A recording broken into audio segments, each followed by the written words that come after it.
sir Rajiv হদিয়াকে ইতিমধ্যে আপোনালোকৰ তৰফৰ পৰা চৰকাৰৰ তৰফৰ পৰা 5 লাখ টকা স্থায়ী কিবা নিয়মিত কথাটো হ'ল যে এজন শিল্পীৰ মৃত্যু হ'লে তেওঁৰ পৰিয়ালক আমি কেনেকৈ সংস্থাপন দিম সেই বিষয়ে চৰকাৰে আজিলৈকে কোনো নীতি প্ৰস্তুত কৰা নাই আৰু ৰাজীৱ হদিয়াৰ দৰে দুৰ্ভাগ্যজনক ঘটনা আগতেও কিছু শিল্পীৰ হৈছে আজিও ৰাজীৱ হদিয়াৰ ডাঙৰীয়াৰ হৈছে অহাকালিও আন কেইবাজনৰো হ'ব পাৰে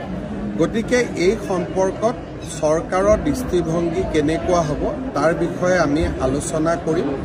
আৰু সময়ত আমি সকলোৰে লগত আলোচনা কৰি এই বিষয়ে সিদ্ধান্ত ল'ম স্যাৰ ৰাজীৱ হদিয়াকে ইতিমধ্যে আপোনালোকৰ তৰফৰ পৰা চৰকাৰৰ তৰফৰ পৰা 5 লাখ টকা স্থায়ী কিবা নিয়মিত কথাটো হ'ল যে এজন শিল্পীৰ মৃত্যু হ'লে তেওঁৰ পৰিয়ালক আমি কেনেকৈ সংস্থাপন দিম সেই বিষয়ে চৰকাৰে আজিলৈকে কোনো নীতি প্ৰস্তুত কৰা নাই আৰু ৰাজীৱ হদিয়াৰ দৰে দুৰ্ভাগ্যজনক ঘটনা আগতেও কিছু শিল্পীৰ হৈছে আজিও ৰাজীৱ হদিয়াৰ ডাঙৰীয়াৰ হৈছে অহাকালিও আন কেইবাজনৰো হ'ব পাৰে গতিকে এই সম্পৰ্কত চৰকাৰৰ দৃষ্টিভংগী কেনেকুৱা হ'ব তাৰ বিষয়ে আমি আলোচনা কৰিম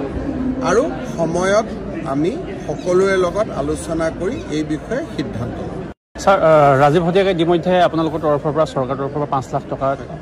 স্থায়ী কিবা নিয়মিত কথাটো হ'ল যে এজন শিল্পীৰ মৃত্যু হ'লে তেওঁৰ পৰিয়ালক আমি কেনেকৈ সংস্থাপন দিম সেই বিষয়ে চৰকাৰে আজিলৈকে কোনো নীতি প্ৰস্তুত কৰা নাই আৰু ৰাজীৱ হদিয়াৰ দৰে দুৰ্ভাগ্যজনক ঘটনা আগতেও কিছু শিল্পীৰ হৈছে আজিও ৰাজীৱ হদিয়াৰ ডাঙৰীয়াৰ হৈছে অহাকালিও আন কেইবাজনৰো হ'ব পাৰে গতিকে এই সম্পৰ্কত চৰকাৰৰ দৃষ্টিভংগী কেনেকুৱা হ'ব তাৰ বিষয়ে আমি আলোচনা কৰিম আৰু সময়ত আমি সকলোৰে লগত আলোচনা কৰি এই বিষয়ে সিদ্ধান্ত ল'ম